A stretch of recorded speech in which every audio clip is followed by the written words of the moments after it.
K드라마 넷플릭스 수리남이 엄청난 인기를 이어가고 있는 가운데 수리남의 본고장 수리남에서는 야유가 터져나왔습니다. 만약에 도미니카 공화국이 아니라 진짜 수리남에서 제대로 된 팩트를 촬영했다면 좋은 점수를 줬을 텐데. 하지만 대부분의 씬은 가짜가 섞여 있어. 다행히 이런 목소리는 수리남 내부에선 일부에 불과하다고 하는데요. 문제는 수리남 정부가 이들을 편들고 나섰다는 겁니다. 이들에 따르면 해당 드라마가 자국의 이미지를 망치고 있다는데요. 특히 마약 국가 이미지가 더 씌워지는 게 가장 우려스럽다고 합니다. 드라마 내용은 실제 1990년대 말부터 2000년대 초반까지 남미 수리남에서 대규모 마약 밀매 조직을 운영하다 붙잡힌 한인 마약왕 조봉행 씨 이야기를 모티브로 삼고 있는데요. 심지어 수리남 정부가 외교부를 통해 공식적으로 항의하고 있는 상황입니다. 하지만 네티즌들의 반응은 그리 좋지 않은데요. 난 잘 모르겠다. 근데 이거 실화 바탕이라며? 설사 아니라 쳐도 한국 정부가 넷플릭스 같은 엔터테인먼트 기업을 상대로 뭘 할 수 있는데 한국 정부가 드라마 검열이라도 해라는 거야 뭐야? 꼭 소말리아가 캡틴 필립스 갖고 소송 건다는 소리로 들리는데 나는 텍사스 전기톱 사건 때문에 텍사스가 소송 건다는 얘긴 들어본 적도 없어. 수리남의 반발은 트집에 가깝다는 반응이 대부분인데요. 더욱이 실화 기반이라는데 어떻게 이걸 가지고 시비를 걸 수 있느냐는 겁니다.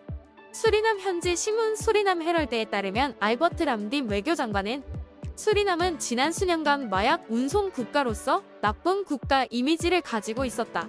이미지 개선을 위해 노력해왔지만 넷플릭스 드라마 수리남으로 인해 다시 불리한 상황에 놓였다. 수리남 시리즈 제작자에 대한 법적 조치를 취할 것이다. 라고 밝혔다고 하는데요. 한국과도 굉장히 좋은 외교적 관계를 유지하고 있다라고 했다고도 합니다. 하지만 정작 수리남에는 한국 대사관이 없어 미국 대사관을 통해서 입장 표명을 했다고 하네요.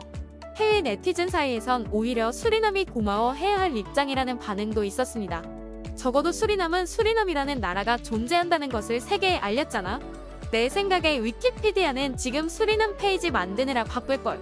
이건 단순히 비꼬는 게 아닙니다. 이와 유사한 사례로 많은 네티즌들이 호스텔이라는 영화를 꼽는데요.